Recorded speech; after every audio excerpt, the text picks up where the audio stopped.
Nandito po tayo ngayon sa Carbon Public Market. Ang gagawin po natin dito ay bibili po tayo ng mga vegetables. Yung pinaprocess natin sa lumpia at saka sa dynamite. Dahil po yung business natin ay yung Reynes Crispy Chicken. Nakakatulong po sa charity vlog natin. Yan mga ka-idol, samahan nyo ako. Bibili po tayo ng vegetables. Inikot namin ang buong Carbon Public Market para maghanap ng mga gulay na sariwa. At pagkapasok namin sa loob, ito agad ang nakita namin, Baguio beans. Isa din to sa mga kailangan namin bilhin para ihalo sa lumpia vegetables. Dito wantusawa kang mamili dahil sa sobrang dami ng mga paninda, affordable pa. Sobrang bait ni Ate Hana dahil binigyan pa kami ng discount. For almost 70 pesos, may 1 kilong Baguio beans ka na.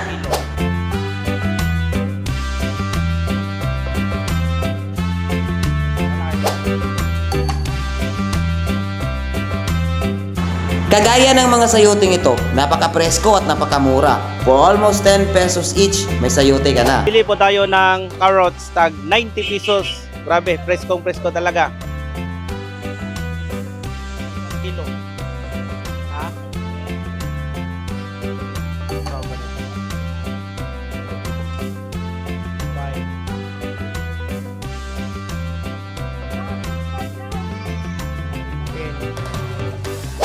At dito naman tayo sa luya, 100 per kilo.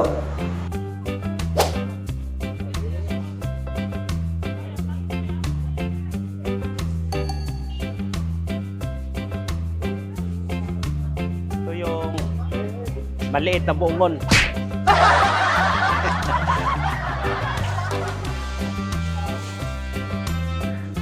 Maliit na buongon.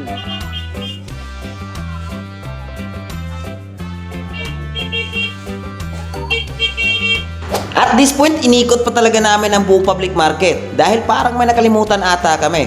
Tamang-tama, eto yung hinahanap namin. Isa din kasi ito sa mga kailangan gamitin upang makagawa ng lumpia vegetables. At eto ang pinaka-importante sa lahat, espada. Dahil gagamitin natin ito sa paggawa ng dynamite. Sa halagang 150 pesos, may 1 kilo ka na. At sa loob ng 1 oras namin pag-iikot, sa wakas, nabili na rin namin ang mga kailanganin naming bilhin. Kinarga na rin namin dito sa sasakyan.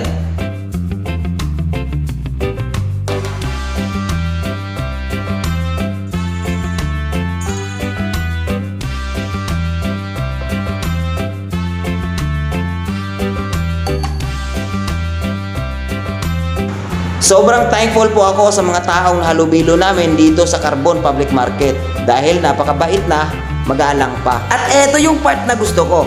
Pag bibili ka sa kanila, bibigyan ka ng discount. At isang malaking shoutout sa mga idol natin dito sa Carbon Public Market. Lalong-lalo na sa'yo na nanonood. Ingat po lagi. God bless us all.